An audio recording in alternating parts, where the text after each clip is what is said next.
Welcome to the 1% Doctor Podcast. What separates the good from the great, the standard from the extraordinary? It's mindset, it's execution, and it's the relentless pursuit of growth. I'm Adam Lamb. I'm your host. Welcome to the show.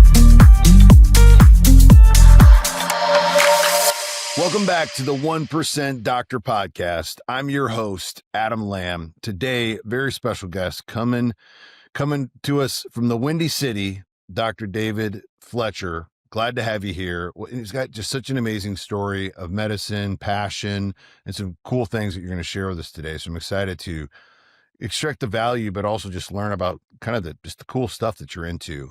So I think that the listeners are going to be very interested as well. Welcome to the show, Dr. Fletcher. Thanks for being here. Well, Adam, thanks so much for having me on this morning. Glad to have you. So tell me a little background. I mean, you're not a spring chicken in the medicine game. And, tell me about what got you into medicine, a little bit of background into that. And we'll talk a little bit about, career and some of these things. And then I think it's going to be really exciting to talk about some of the stuff you're working on now, even, from a passion project standpoint outside of medicine, that's really inspiring to a lot of folks, I believe, as well. So what got you into medicine? Well, I got into medicine because of my mother. My mother was a nurse. And so she really, really educated me about why I needed to make a career in medicine to help people and to really give a calling to make a difference. And she knew I also wanted to be a journalist. And she felt that I could pick a field of medicine that could help harbor my journalism interest and writing interest and marry up with being in medicine. And that's sort of what happened to me at getting into the field of occupational medicine, where writing was such an important aspect of what I do. So yeah, talk a little bit about, for those that are listening that don't know what occupational medicine is, expand a little bit on that. Well, occupational medicine is a very unique, eclectic branch of medicine that's involved in all sorts of different aspects, but basically it's the interface of the worker in the workplace. And so you're involved in the prevention, treatment, and rehabilitation of work-related illnesses and injuries. That's on an individual level, but also you're also doing a lot of engineering healthy companies on a population larger scale by making suggestions and interventions with employers to have safe workplaces and promote the health of their workers. And so I kind of like that dichotomy of the individual one-on-one clinician, but more of a global approach to making a difference. It's so doing that though, you're kind of outside of the mainstream medicine, approach, right? In some aspects of just like the business side of that, right? So like you're a solo provider, you don't necessarily work for like a group or an institution or something like that. Have you always worked for yourself? Has that always been the model? Or did you start somewhere and then make the transition? Talk a little bit about that. Well, I had an obligation in the U.S. Army that paid my way through medical school. Awesome. So that's how I was able to finance going to Rush and Chicago. So once that obligation was over, I worked for a hospital briefly. And then since 1989, I've been on my own as a private practice physician every 2 weeks, making payroll and making sure that the business was financially sound and successful. And so that was just sort of my nature because of my family background. My family was a bunch of entrepreneurial people, and I just basically kind of followed that mold of my family. I love that. You've been practicing since 1989. What are some of the things you've seen, like the healthcare space is where it was and where it's been and where it's going and where we're at today? Like give me some feedback. What are some of your thoughts? Because like I said, you've been in the game long enough to have a solid opinion and seen all the things. Well, What are your thoughts? Thank you for giving me some experience that I can draw upon. And I still feel like I'm new in the game, but I've obviously been around a while. And I feel it's very, very sad how the healthcare system is in the United States, in that physicians really don't care. They just are, most of our employees, they punch a clock, they don't have a sense of urgency, they don't have a sense of devotion, and they're missing the joys that I have every day of making a difference. Obviously, I have to work a lot harder and to take care of the business side, but I have the joys of being in control, making decisions, And I think that's what I've seen has slipped away is more and more docs have become employed and don't have the freedom that I do to practice the way they want to deliver patient care the same way. Yeah, I think that's huge. And when you think of like becoming a doctor, it was an entrepreneurial journey, right? Like back in the day, you had like, you're the doctor, you're the like, and then it, it kind of became more institutionalized. And I think more doctors are waking up to the opportunity of you can go out and make a great living, and in most cases, probably a lot more money than if you worked for an institution. Being a entrepreneurial doc. And one of my the docs I coach and some of the ones that come through my program to try to do similar things that what you do is our goal is to transition them from this provider mindset to an entrepreneurial mindset, right? So they can see things just a little bit differently and like solve all those problems. So that again, and one of the key words you use that I love is to have the freedom, right? To have the like, I could not imagine. My wife jokes and says I'm unemployable, right? I couldn't imagine having to go to like work and have someone tell me what to do every day. I'd go nuts. And so for some of us, we're just wired that way. I think you're probably wired that way. Of like, hey, I gotta, Correct. I gotta go my route, right? Adam, I'm just like you. I'm unemployable, and I'm glad I'm unemployable because that makes me a better doctor because I give a damn. I care. I'm going to go the extra mile for my patients, and also I'm going to do better financially. Yep. And I think there's just some fear in taking the risk of building something like that, like what you've done. And I have another doc I work with one-on-one that we've talked about that does some stuff similar to what you do. Once we kind of cracked open what was possible, the guy's 3x, 4xing his income. He just, he had a little bit of fear. It's just him, right? He didn't have someone to kind of walk alongside him. And you obviously had the experience. You've been doing this now for a while to pivot and make different moves in business. And a lot of times we learn stuff the hard way, but hey, that's part of the journey. It's like being a boxer and like being scared of getting punched. Well, you're going to get punched. The goal is to still just win as many matches as you can and you come out on top. And so what are some of the, when it going into the medicine side of things, what are some of the things you think early on in the entrepreneurial side of it that you were maybe oblivious or blindsided to that you had to learn the hard way that could help some docs that are listening or any entrepreneurs listening, like, I got to think about that. Were there any big stuff that stands out to you that you're like, oh man, I had to learn this. This sucked. I hated it. Or I did, tell me a little bit about that. Well, I think it's just learning that you're going to make mistakes, but don't make them a second time. I think that's the key. I mean, I've made a lot of mistakes, but I also have learned from them. I'm not afraid to admit that I made mistakes. I think it's a key. I think getting the right experts. I think spending money to get the right people to help you is important, the right attorneys, the right bank relationships. I'm really different in the fact I own my own medical office building in Champaign, which is south of Chicago. And that was the best financial decision I ever made 25 years ago. That, I have this place that I got equity. It's my home. It's my identity. And in Champaign, there's only 3 private docs. There's only 2 docs that own their own real estate. And I'm proud to pay property tax in Champaign County because I have this nice medical office building. So I think it's just keep going forward. And when you get hit, just like you talked about, like a boxer, you take a punch, you get hit, you get knocked to the mat, you got to get back up. And I think that's the key. Yeah, that's great. And, I think there's a part, and thing you mentioned too, is like hiring the right people. Like I'm a huge fan, even, myself, like I'm a coach. A lot of people hire me, right? As a coach or consultant to help basically collapse time and avoid obstacles.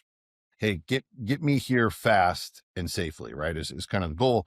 And I do the same thing, right? My attorney or the attorney, healthcare attorneys, like who are the experts that can solve a problem the right way in an hour and just pay them to go fast and not like, oh, I got to think about this. I got to do my research. Dude, just pay, get it done and go.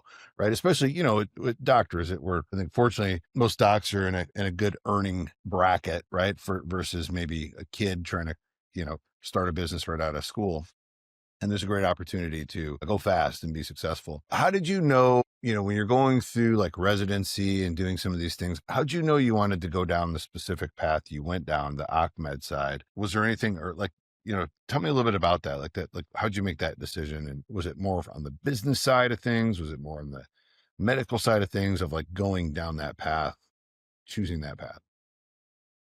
Well, it was a combination of both medical and business in that I knew that if I went into the field of occupational medicine, I would deal with the litigation system. There's a lot of profit in the litigation system where you testify, you see people for cases, and workers' compensation, especially in Illinois back in the 80s and 90s, was extremely lucrative compared to group health and so forth like this. So there was a strong business incentive for that model that helped guide me. But just besides the business aspect, I liked the fact that I was very eclectic and I got to draw upon my skills in substance abuse and psych, but also musculoskeletal medicine and internal medicine. But I didn't have to assume total care of these patients. I wasn't their primary care. I Right. was basically tasked to take care of one problem, whatever work-related problem they had from the start to the finish. And so I liked that fact. I wasn't assuming, lifetime primary care for people. I didn't have a really significant geriatric population, didn't have a pediatric population. I had a working age population, and I Yeah. liked that. And so that was sort of the combination from the medical aspect. There was a lot of variety. I did different things every day. I would go to the work site. I would see patients in the office. I would do consulting for employers. And I just had a pretty good payer mix that helped make the decision for me to stay in private practice and ultimately invest in a medical office building. And then, what part of what you do too is you go to court or you do like independent medical evaluations. Like, do you do some of that stuff? You mentioned like the kind of the legal side of, tell me a little bit about what that work looks like. Well, yes. I mean, that's if you get in this field, you're dealing with people who have cases. I mean, they get hurt in a job, they With get car hurt accidents or in car like they fall accidents and off a stuff like high-low that. or something. Yeah, they also you have a lot of cases of employment discrimination, adverse stuff like that. So it's a lot of variety, and so you have to be able to call balls and strikes. You can't be wishy-washy. You got to make a decision, stick with it. And so I learned pretty quickly back in the late 80s that this was going to be a major part of my life, dealing with attorneys. And so you become comfortable with attorneys and dealing with it and testifying and learning how to do a better job and how you stake out a reputation of being a straight shooter and how you work both sides of the fence. You always have to do both plaintiff and defense if you want to be successful. And so it just kind of kept evolving. But at the same time, you have to be credible as an expert. You got to keep seeing patients. I mean, I Right. could do nothing but just be an expert witness. I love taking care of patients. I love Yeah. taking care of your workers. And so But that that actually gives the opposing attorneys leverage of saying, "Well, hey, you haven't seen patients in 3 years. Why would you?" Like if you get out of the game, and so you got to stay in the game I to be. like being in the game. Yeah, and So you like being in the game, right? So there's a I part like of. being in the game, but it being in the game makes me a much more effective expert. And so it just evolves. And so, I've been very fortunate that, I've developed a national practice, expert witness practice. I've done stuff in 41 states in the United States. And in fact, just before today's podcast, I just got done doing a Zoom call for a case I got hired in Ireland. I got hired for a crash in Ireland for me being a driver of fitness that this Irish attorney, thought the U.S. physician was the best expert he could have in the world to help his client. And so that's kind of fun stuff. And you get to travel, and you get to do stuff, and it's intellectually challenging and it pays well. It sort of evens out the slow pay nature of workers' comp reimbursement. So it's a nice mix. That's cool. Yeah, I love that. Like I said, I have a good friend and doc client of mine that it's in a similar space as you, and so I get to hear the kind of the backside of that. And there's an aspect of it, like you mentioned. There's a part of going into court and being your depositions or something like that and being grilled. But and if you don't have the backbone, you got to probably develop the backbone, I think, over time. But I think it makes you a little tougher of a person. Like you said, you can't be wishy-washy. It's balls or strikes, black or white. And I love you. You articulated all that really, really well. Cause I've heard of some of the challenges he's had. He hasn't been in the game as long as you.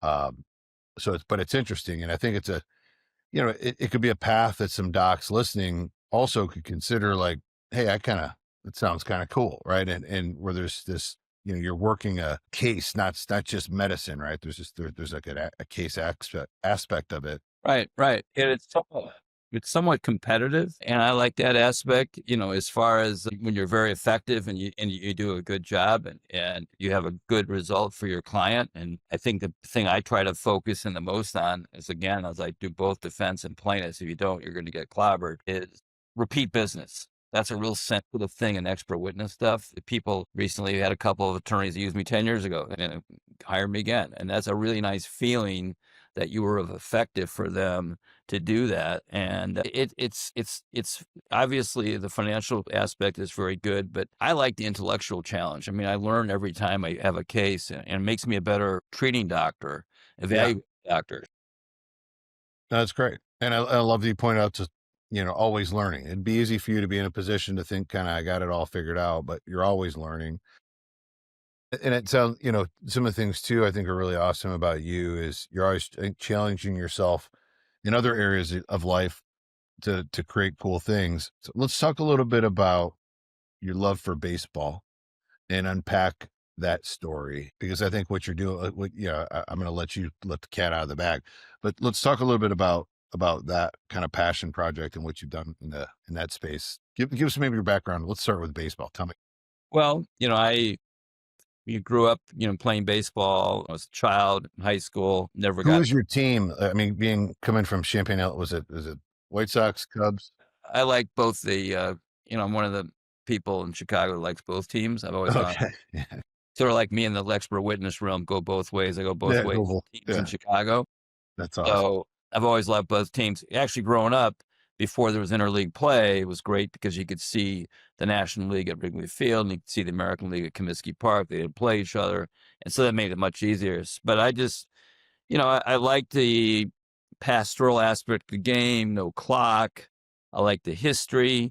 It was a summer pastime. And so that was what really I enjoyed. So I became a, baseball historian, and I tried to start this Chicago Baseball Museum back in the early 2000s, currently online virtually, but was unsuccessful despite putting a lot of money into it of So do getting a you physical space. Do you collect a lot of stuff? Like, do you have Yeah. like, I have some stuff, I have some like, Mickey Mantle, Joe DiMaggio, and, a couple of I like sports memorabilia, cards, baseball cards. Like, I was always into that stuff. Have you always been a collector of things too? Is that part of it? Yeah, I'm a collector, but more on books. I'm a book guy. Yeah. So Yeah. I We'll, actually we'll talk have about that.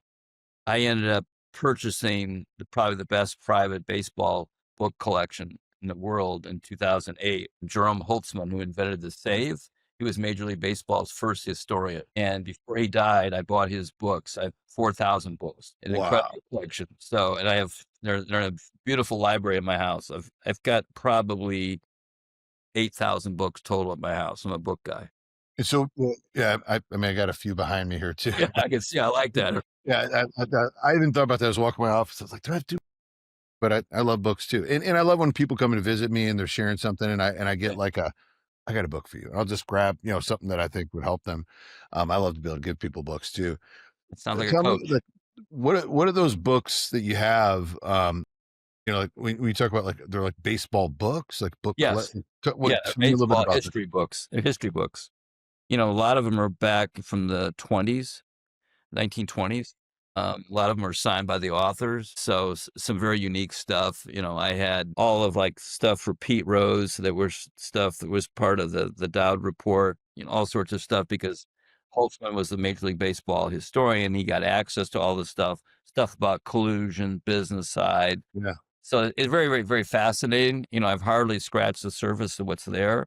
I mean, Mm, I've allowed people to access the library, but it's the books. I mean, I have some bats and some programs and things yeah. like that, but it's more I like the books than I like the ideas. That's cool. So talk about. I mean, you've kind of gone down the path of your own book, Well, I right? have. I've written a couple books. I mean, sort of. I've had two really pet subjects. One was the Black Sox, in that I have a hard luck for justice stories for people, and so I took upon the cause of uh, Chicago White Sox third baseman named George Weaver, Buck Weaver, who's played by John Cusack in the film Eight Men Out. Who was thrown out of baseball, though he didn't take any money during the scandal, and he batted 324 in the World Series, and so he stayed in Chicago the rest of his life. He tried to clear his name, he didn't. So I kind of was kind of my first really big project, and I worked on that for a long time. And I even had a protest. It's All-Star Game week this week, and we did a protest in Chicago in 2003 about him not reinstated in baseball. But did Oh, that, wow. and then yeah. So and wrote a book about the Black Sox and the Joe Jackson trial against Comiskey, and got some other projects that I'm doing right now with that. But that's one book that got great reviews for me dealing with lawyers. It got fabulous reviews. What was that book called?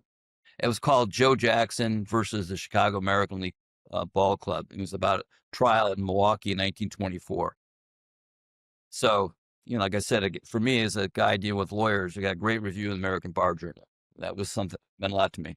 The other big book is the one that's been the biggest project for me. Is I also had a thing for another kind of player that was sort of miscast as a rebel and someone uncontrollable. It was a Chicago baseball player named Dick Allen. He was the American League most valuable player in 1972.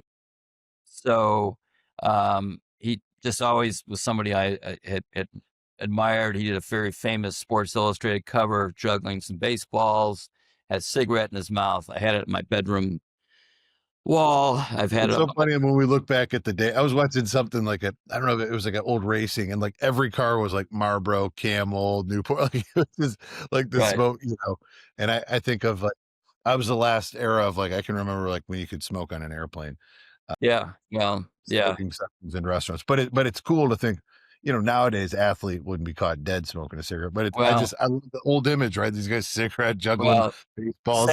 sadly, he ended up dying of lung cancers. Yeah, well, so it's He, almost so anyway, he was Michael Jordan before Michael Jordan in Chicago. When he came to Chicago and he saved the franchise. White Sox were going to leave. They were going to leave town to Seattle. They were earlier going to leave to Milwaukee.